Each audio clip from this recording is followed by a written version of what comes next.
तुमचं पी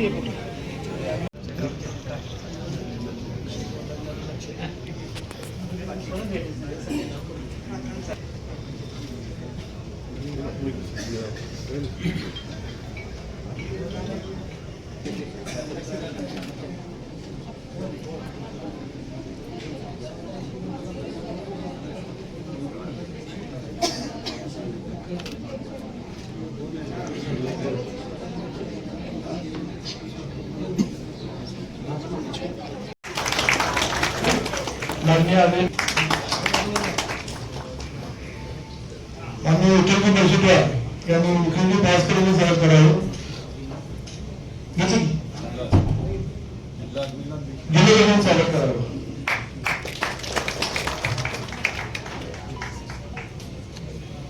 माननीय आदित्य पंडित यांनी पुण्यातील सादर करावं जिल्हा अध्यक्ष दोन जिल्हा अध्यक्ष एक परिषद आणि एक जिल्हा अध्यक्ष ते जिल्हा अध्यक्ष म्हणलं ताईंना आधीच मिळालं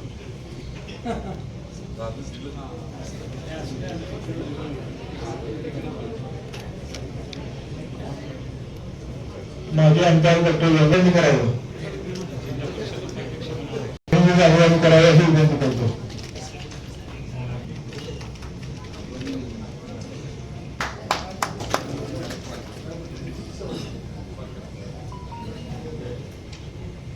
नेते आता प्रत्येक ठिकाणी आपल्याला आता उपलब्ध झालेले आहेत. आता पक्षाची संघटना मूळ आपल्या बूथ पासून परत बांधण्याची रचना आपली त्या निमित्तानं कायम सातत्यानं चालू असते. यांचं स्वागत जयकुमारजी शिंदे आजच्या या कार्यक्रमाचे प्रास्ताविक या कार्यक्रमाचे संयोजक जयकुमारजी शिंदे यांनी करावं अशी विनंती करतो. मी त्यांना विनंती करतो की त्यांनी स्टेज जवळ यावं. त्यांचं आपण पुस्तक आणि एक तुला पुष्परून सत्कार करायचा आहे. माननीय श्री आपळे काका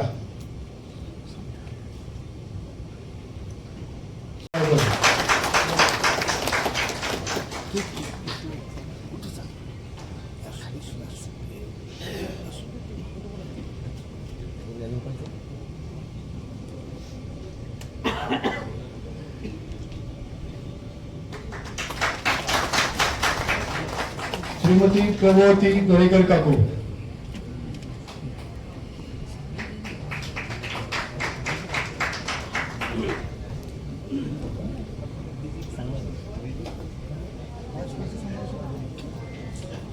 नगरसेवक श्री शंकरराव नावरे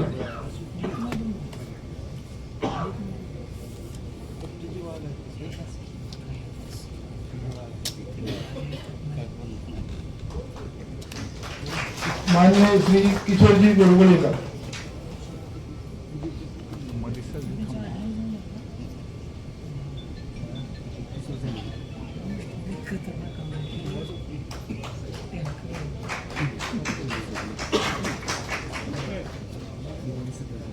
त्याचबरोबर मी विठ्ठलजी परिषदेवर आणि जयकुमार शिंदे यांना विनंती करतो की त्यांनी स्टेजवरच्या सर्व मान्यवरांना सांस्कृतिक वार्तापत्राचं संघर्ष यात्रा हे संघाच्या 100 वर्ष पूर्ण झालेल्या माहितीचं पुस्तक द्यावं.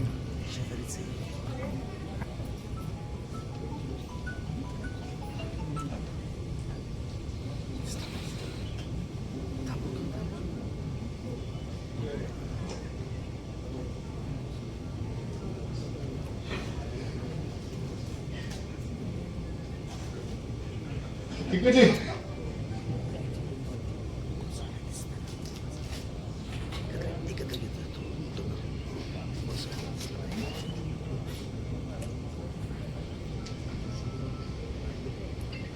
हात खाली करा म्हणा.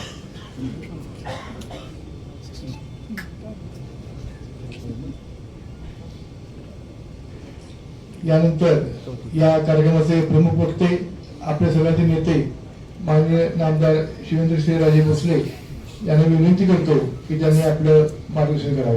स्थापना दिवसाच्या कार्यक्रमानिमित्त उपस्थित असणारे आपले सगळ्यांचे नेते, राज्याचे सार्वजनिक बांधकाम मंत्री आदरणीय शिवेंद्र महाराज, कार्यक्रमाच्या निमित्तानं उपस्थित असणारे आपले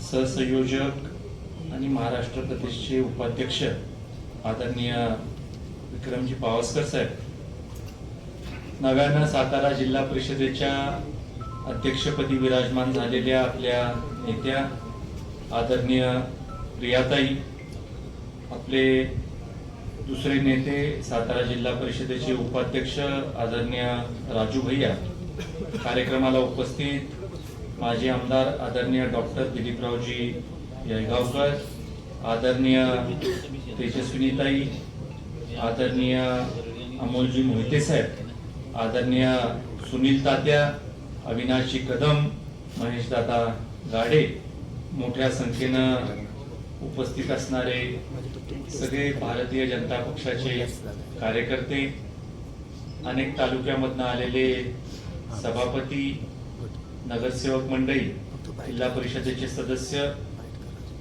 पत्रकार बांधव आणि माझ्या मित्रांनो, आजचा दिवस पक्षाच्या दृष्टीनं अत्यंत महत्वपूर्ण दिवस आहे. आजच्या दिवशी 1980 साली आपल्या पक्षाची स्थापना झाली आणि 46 वर्षाच्या प्रवासामध्ये टप्प्याटप्प्यानं या देशामधल्या सगळ्या प्रमुख लोकांना आपल्या बरोबर घेऊन देशाची राज्यसत्ता चालवण्याचं काम आज भारतीय जनता पार्टीच्या माध्यमातून चाललेलं आहे. खऱ्या अर्थानं आपल्या पार्टीला पहिल्या निवडणुकीमध्ये 2च जागांवर यश मिळालं आणि त्यावेळेला भारतीय जनता पार्टीच्या कार्यकर्त्यांकडे पाहून अनेक लोक आपली टिंगल उडवायचे किंवा भारतीय जनता पार्टीला फक्त 2च जागा 543 मध्ये निवडून आणता आल्या याच्याबद्दल त्यांच्या मनामध्ये नैराश्य पेरण्याचा प्रयत्न देखील करायचे. पण परिस्थिती बदलत गेली. सातत्य पार्टीच्या कार्यकर्त्यांनी ठेवलं. पार्टीच्या कार्यकर्त्यांनी जिद्दीनं उभं राहण्याचं ध्येय ठेवलं आणि देशामधली परिस्थिती झपाट्याने बदलू लागली. आज मला इथं सांगताना मोठा अभिमान वाटतो की या देशामधले अनेक असे राज्य आहेत, जसं आसाम राज्य आहे किंवा पूर्वीकडचे इतर राज्य असेल, नागालँड असेल, ओरिसा असेल, वेस्ट बेंगॉल असेल, अशा राज्यांमध्ये भारतीय जनता पार्टीचा कार्यकर्ता म्हणून फिरायचं म्हटलं तरी अवघड होतं. जनसंघाच्या माध्यमातून पहिल्यांदा ही मोहीम 1960च्या दशकामध्ये हाती घेण्यात आली आणि आज सुद्धा अनेक असे कार्यकर्ते देशामध्ये आहेत जे सांगतात की आम्ही 40 वर्षापूर्वी 50 वर्षापूर्वी सायकलनी जनसंघाचं धोरण हे सर्वसामान्य माणसापर्यंत पोहोचवण्याचा प्रयत्न केला आणि ज्या ज्या राज्यामध्ये आपला एकही ग्रामपंचायतीचा सदस्य नव्हता, एकही सरपंच नव्हता, त्या राज्यांमध्ये आपले मुख्यमंत्री आज झाले आणि खऱ्या अर्थानं हे मोठं यश आहे आपल्या संघटनेचं की ज्या ठिकाणी आपलं काहीही नव्हतं, आपल्या बरोबर नेता नव्हता, आपल्या बरोबर प्रशासन नव्हतं, आपल्या बरोबर सरकार नव्हतं, अशा राज्याचा मुख्यमंत्री बनवण्याचं काम हे भारतीय जनता पार्टीने केले. आज खऱ्या अर्थानं अशा कार्यक्रमाच्या निमित्तानं मी आपल्याला सांगू इच्छितो की ज्या वेळेला स्वर्गीय अटलजींनी सुरुवात केली त्यावेळेला देखील परिस्थिती अत्यंत बिकट होती. त्यावेळेला सुद्धा अडचणीची परिस्थिती होती.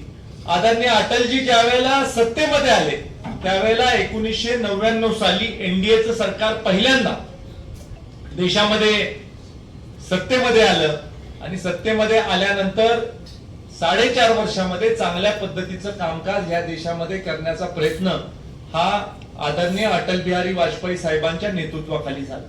ज्या वेळेला न्यूक्लिअर टेस्ट आपल्या देशाने घेतल्या, अणुचाचणी आपल्या देशाने घेतली, त्यावेळेला देखील पोखरणमध्ये जी अणुचाचणी झाली ही अटल बिहारी वाजपेयी साहेबांच्या नेतृत्वाखाली झाली. जगामध्ये एक मोठं धाडस करण्याचं काम हे आपल्या देशाने त्यांच्या नेतृत्वाखाली केलं आणि नंतरच्या काळामध्ये देखील विरोधी पक्षात असताना सुद्धा सकारात्मक काम करत पक्ष बांधणी करण्याचं काम भारतीय जनता पार्टीच्या सर्वसामान्य कार्यकर्त्यांनी केलं. आपण जर का बघितलं तर भारतीय जनता पार्टीचं एक ट्रेडमार्क आहे किंवा भारतीय जनता पार्टीचा एक ब्रँड आहे की आपल्या नेत्यांवर कोणीही आक्षेप घेण्यासारखं काम आपले नेते करत. आज आपण मोदीजींकडे पाहिलं तर मोदीजींवर वैयक्तिक कुठलाही आरोप आजपर्यंत होऊ शकला नाही. देशाची राज्यसत्ता 11 वर्ष ज्यांच्या ताब्यात आहे त्यांच्यावर एकही आरोप हा वैयक्तिकरित्या त्यांना करता आलेला नाही.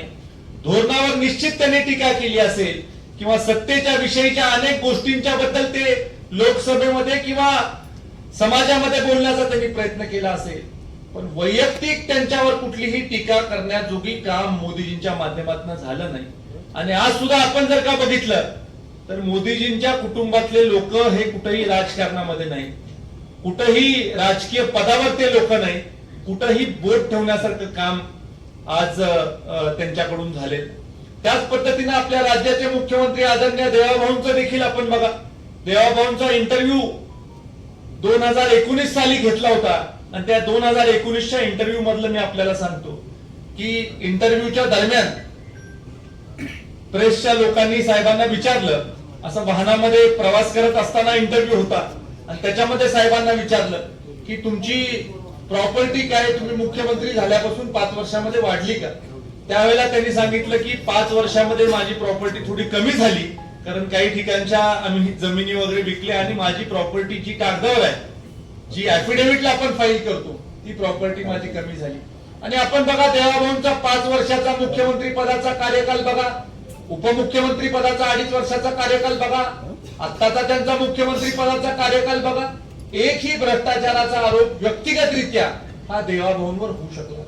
ही खासियत आहे आपल्या पक्षाची, आपल्या नेत्यांची, की आपल्या नेत्यांनी उच्च विचारसरणीनं काम करण्याच्या बाबतीमधलं धोरण हे आपल्या देशामध्ये, आपल्या राज्यामध्ये कायम ठेवले. आणि त्यामुळे या पक्षाचे कार्यकर्ते म्हणून प्रामाणिकपणे आपण सगळ्यांनी पक्ष बांधणीच्या बद्दलचं काम केलं पाहिजे. सातारा जिल्ह्यामध्ये मला सांगताना आनंद होतो की ज्या वेळेला मागच्या जिल्हा परिषदेच्या निवडणुका झाल्या त्यावेळेला 7 जिल्हा परिषदेच्या जागा आपल्या निवडून आल्या होत्या आणि आज आपण बघताय की आता तर आकडा 35 झालाय, पण ठीक आहे 28 पर्यंत 27 पर्यंत ऑफिशियली आपण पोहोचलो आणि एक सदस्यांनी पाठिंबा आपल्याला दिला होता, म्हणजे 28 जागांपर्यंत, म्हणजे चौपट आपण वाढू शकलो. आणि काही ठिकाणी थोडंसं आपण लक्ष दिलं असतं तर कदाचित आपण देखील 35-37 पर्यंत जाऊ शकलो असतो. इतकं काठावर काही ठिकाणच्या आपल्या जागा देखील गेलेल्या. आणि आज आपल्या जिल्ह्यामध्ये मोठ्या प्रमाणावर ताकद भारतीय जनता पार्टीने दिलेली आहे. आज आपल्या जिल्ह्यामध्ये 2-2 मोठी मंत्रीपद आहेत. आज आदरणीय बाबा महाराजांना सार्वजनिक बांधकाम खात्याचं मंत्रीपद देण्यात आलेलं आहे. त्याचबरोबर आदरणीय जयाभाऊंना ग्रामविकास खात्याचं मंत्रीपद देण्यात आलेलं आहे. आणि मोठ्या प्रमाणावर ताकद याच्या माध्यमातून आपल्या जिल्ह्यामध्ये उभा करण्यामध्ये आपण यशस्वी झालेलो. शेवटी आपल्याला सगळ्यांनाच माहित आहे की आपण लग्नाच्या पंक्तीमध्ये बसलो आणि वाढपी आपला असला की आपल्याला जास्तीचं वाढलं जातं. आणि त्याच पद्धतीचं आज आपल्या जिल्ह्याची स्थिती आहे की 2-2 मोठी मंत्रिपदं असल्यामुळे झुकतं माप आपल्या जिल्ह्याला देण्याच्या बाबतीमधलं काम या दोन्ही नेत्यांच्या माध्यमातून होतं. आज आपल्या राज्याची प्रगती आपण जर का बघितली तर मोठ्या प्रमाणावर आपल्या राज्याची प्रगती चाललेली आहे. मुंबई महानगर परिसरामधली आपण प्रगती बघितली, मुंबई मेट्रो बघितली, सीलिंग बघितली, अटल सेतू बघितला, मुंबई मेट्रो बघितली, बुलेट ट्रेनचं काम बघितलं. तर प्रत्येक बाबतीमध्ये अग्रेसर काम करणारं सरकार म्हणजे आमचं महाराष्ट्र सरकार. आज आपल्या महाराष्ट्र सरकारने मुख्यमंत्री माझी लाडकी बहीण योजना घोषित केली. घोषित करून थांबलं नाही सरकार, तर मागच्या सरकारमध्ये ती योजना चालूच ठेवली आणि नवीन सरकार आल्यानंतर सुद्धा व्यवस्थितरित्या योजना चालू ठेवण्याचं काम, योजना चालू ठेवण्याचं धारिष्ट आपले नेते आदरणीय देवाभाऊंच्या माध्यमातून चाललेलं दिसतं.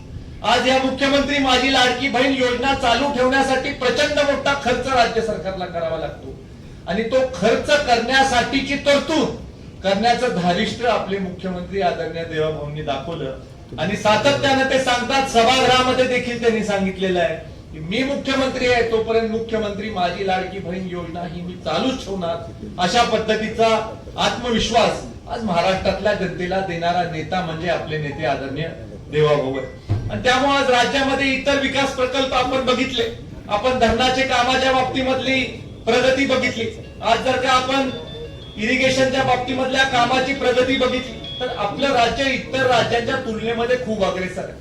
आज दावोस मध्ये जाऊन सातत्यानं मोठ्या प्रमाणावर गुंतवणुकीचे करार होतात, कारण महाराष्ट्र राज्य गुंतवणुकीसाठी अत्यंत चांगलं राज्य आहे. महाराष्ट्र राज्यामध्ये गुंतवणूक केल्यानंतर आपला उद्योग चांगला चालू शकेल. महाराष्ट्र राज्यामध्ये न्याय सुव्यवस्थेची परिस्थिती चांगली आहे असं इतर राज्यातल्या देशातल्या उद्योजकांना वाटतं. त्यामुळे आपल्या महाराष्ट्रामध्ये गुंतवणूक आणि त्यामुळे साहजिकच महाराष्ट्रामध्ये मोठ्या प्रमाणावर रोजगार निर्माण होतोय. रोजगाराच्या माध्यमातून लोकांच्या हाताला काम मिळतंय आणि खऱ्या अर्थानं महाराष्ट्राची प्रगती होताना देखील आपल्याला दिसते. आज महाराष्ट्र राज्याचा अर्थसंकल्प सादर झाला. 7.5 लाख कोटी रुपयाचा अर्थसंकल्प महाराष्ट्र राज्याचा सादर झाला आणि आपल्या आदरणीय मुख्यमंत्र्यांनी सांगितलं की येणाऱ्या काळामध्ये $1 ट्रिलियन इकॉनॉमी आम्ही करणार.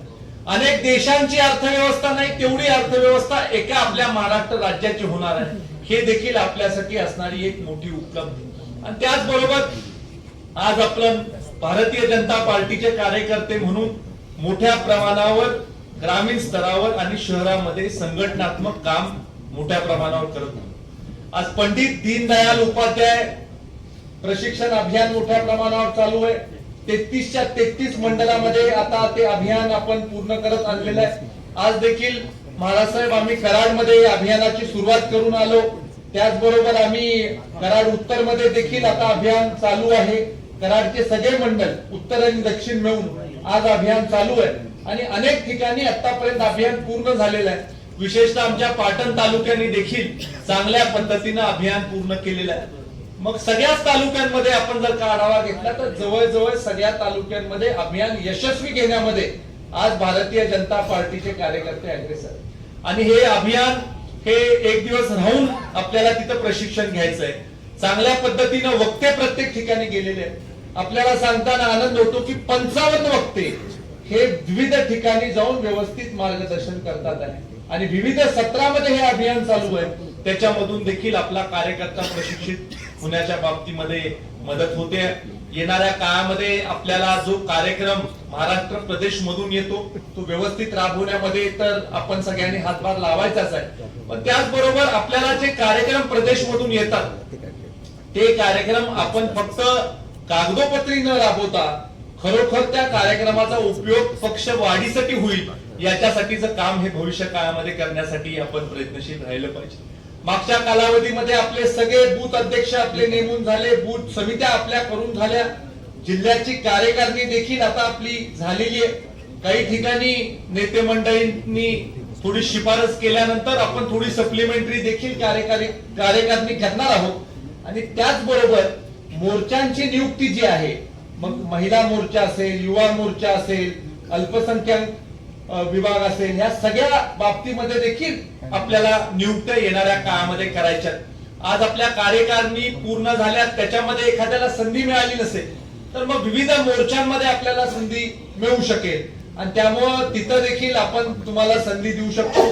काही लोकांना सप्लिमेंटरी मध्ये देखील संधी आपल्याला मिळू शकेल. माझी आपल्याला सगळ्यांना विनंती आहे की काही आपल्यामधले लोक आज पदावर गेलेले आहेत. कोण नगरसेवक झालेला आहे, कोण जिल्हा परिषद सदस्य झालेला आहे, कोण सभापती झालेला आहे. पण तरी देखील पक्षीय कामाकडे आपण लक्ष दिलं पाहिजे. ज्यांना डबल पद झालेली आहेत त्यांनी एक तर दोन्ही पदांना न्याय दिला पाहिजे, अन्यथा एक पद आपण दुसऱ्याला दिलं पाहिजे. अशा पद्धतीची भूमिका ही तुम्ही आम्ही घेणं अत्यंत गरजेचं आहे. बरेच वेळेला लोकांच्या मनामध्ये शंका असते. मला देखील 2-3 लोक आता भेटले, त्यांनी विचारलं की आता आम्ही सत्तेमध्ये गेलेलो आहे आणि मग पक्षाच्या पदाचं काय करायचं. मी त्यांना हळूच विचारलं की तुझ्या मनात काय. तर काही लोक म्हटले की दोन्ही आम्हाला चालतील. काही लोक असे म्हटले की ठीक आहे आता आम्हाला इकडे मिळाल्यामुळे आम्ही तिकडे न्याय देऊ शकणार नाही. त्यामुळे काही लोकांची अशी इच्छा होती की दुसऱ्याला तुम्ही केलं तरी चालेल. त्यामुळे तुम्ही मनामध्ये ठरवा की तुम्हाला पक्षाच्या पदाला न्याय देणं शक्य आहे का. जर का न्याय देणं शक्य असेल तर दोन्ही पद ठेवा आणि जर का न्याय देणं शक्य नसेल तर नवीन आपण तिथं नवीन दमाचा माणूस देऊ, चांगल्या पद्धतीने काम करू शकेल. विशेषतः मंडल अध्यक्षांना देखील माझी विनंती आहे की तुम्हाला तुमच्या मंडलमध्ये जी काही संघटनात्मक बांधणी करायची आहे ती संघटनात्मक बांधणी आपल्याला ताकदीने केली पाहिजे. आपल्याला आपल्या नेते मंडळींच्या माध्यमातून मोठ्या प्रमाणावर मदत होते. याचा फायदा आपण आपल्या पक्षवाढीसाठी बूथवर वाढीसाठी आपण निश्चित स्वरूपी केला पाहिजे. जिल्हा परिषदेच्या निवडणुकीच्या निमित्तानं आणि नगरपालिकेच्या निवडणुकीच्या निमित्तानं आपल्या एक गोष्ट लक्षात आली असेल की आपल्या नेत्यांना लोकसभेला विधानसभेला जसं मतदान लोक करतात तसं मतदान जिल्हा परिषदेला, पंचायत समितीला किंवा नगरपालिकेला होत नसतं. प्रत्येक निवडणुकीत वेगवेगळ्या पद्धतीनं लोक मतदान करत असतात. स्थानिक निवडणुकीमध्ये या गोष्टी आणखीन क्लिष्ट होत असतात आणि आज मला सांगायचंय की आपल्याला जर का वाटत असेल की आता जिल्हा परिषद झाल्यावर आपल्याला विश्रांती मिळणार आहे तर असं अजिबात नाही. ग्रामपंचायतीच्या निवडणुका मोठ्या प्रमाणावर पावसाळा झाल्यानंतर लागण्याची शक्यता आहे. आणि त्यामुळे प्रत्येक ग्रामपंचायतीमध्ये आपल्याला आपलं वर्चस्व ठेवण्यासाठी जरी पक्षीय पातळीवर निवडणुका करायच्या नसल्या तरी सुद्धा आपल्याला आपल्या विचाराचे लोक निवडून आणण्यासाठी प्रयत्न करावा लागणार.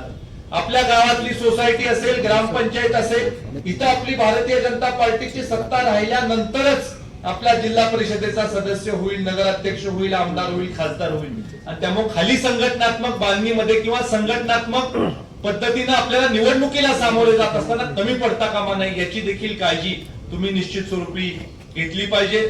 आज या स्थापना दिवसाच्या निमित्तानं मला आपल्याला इतकंच सांगायचंय की आज 2 खासदारांपासून आपण इतकं मोठं झालेलो आहे पक्ष म्हणून की आज जगामधला सगळ्यात मोठा पक्ष म्हणून आज आपण वावरत आहोत. आणि जगामधल्या सगळ्यात मोठ्या पक्षाचे कार्यकर्ते म्हणून आपल्याला जो मान सन्मान पक्षाचा कार्यकर्ता म्हणून या देशामध्ये आहे हा दुसऱ्या कुठल्याही पार्टीच्या कार्यकर्त्याला नाही. आज भारतीय जनता पार्टीच्या मंडल अध्यक्षांनी कुठल्याही राज्यामध्ये जायचं, मग त्यांनी बिहारमध्ये जायचं, हिमाचल प्रदेशमध्ये जायचं, गुजरातमध्ये जायचं, कर्नाटकमध्ये जायचं, कुठेही जायचं, काश्मीर पासून कन्याकुमारी पर्यंत कुठल्याही राज्यात गेला आणि कुठल्याही भारतीय जनता पार्टीच्या आमदार खासदाराला कार्यकर्त्याला सांगितलं आपण की मी सातारचा याह्या तालुक्याचा मंडल अध्यक्ष आहे, तर तुम्हाला मान सन्मान देणारी पार्टी म्हणजे भारतीय जनता पार्टी. ही खरी आपली उपलब्धी आहे की तुम्ही आम्ही सगळ्यांनी जाणून घेतली पाहिजे. आणि त्यामुळे या पक्षाचे कार्यकर्ते म्हणून येणाऱ्या काळामध्ये आपण भविष्यामध्ये आपला पक्ष नेहमी नंबर 1 ला राहिला पाहिजे याच्यासाठीचा प्रयत्न आपण केला पाहिजे. आज मी विशेष आभार आदरणीय छत्रपती श्रीमंत शिवेंद्र बाबांचे मानू इच्छितो की आज जिल्हा परिषदेमध्ये ज्या पद्धतीनं शिवेंद्र बाबांनी पुढाकार घेतला, आदरणीय जयाभाऊंनी पुढाकार गेला, छत्रपती उदयन महाराजांनी पुढाकार घेतला, सगळ्याच नेते मंडळींनी पुढाकार घेतला, याच्यामुळे जिल्हा परिषदेमध्ये भारतीय जनता पार्टीची आपली सत्ता आलेली. अशक्यला शक्य करण्याची किमया आदरणीय बाबा महाराजांच्या नेतृत्वाखाली इथं दाखवण्यात आलेली आहे. आणि सातारा जिल्हा परिषदेवर पूर्णपणे वर्चस्व करून आज आपण जिल्ह्यामध्ये एक वेगळ्या प्रकारचा संदेश दिलेला आहे, राज्यामध्ये एक वेगळ्या प्रकारचा संदेश दिलेला आहे. आणि खऱ्या अर्थानं पहिल्यांदा सातारा जिल्ह्यामध्ये जिल्हा परिषदेचा अध्यक्ष आदरणीय प्रियाताईंच्या रूपाने आज भारतीय जनता पार्टीचा झालेला आहे. हे देखील आपल्यासाठी अत्यंत अभिमानाची गोष्ट आहे. मी आज या स्थापना दिवसाच्या निमित्तानं आपल्याला खूप खूप शुभेच्छा देतो. अशा चांगल्या पद्धतीनं आपण पक्षाचं काम करत राहा. भारतीय जनता पार्टीचा कार्यकर्ता म्हणून स्वाभिमानाने तुम्ही ताठ मानेनी या समाजाचे प्रश्न सोडवण्याची भूमिका घ्या. आपल्याला आमच्या माध्यमातून जी काही मदत लागेल ती आम्ही प्रामाणिकपणे तुम्हाला करायचा प्रयत्न करू, एवढं सांगून थांबतो. जय हिंद, जय महाराष्ट्र.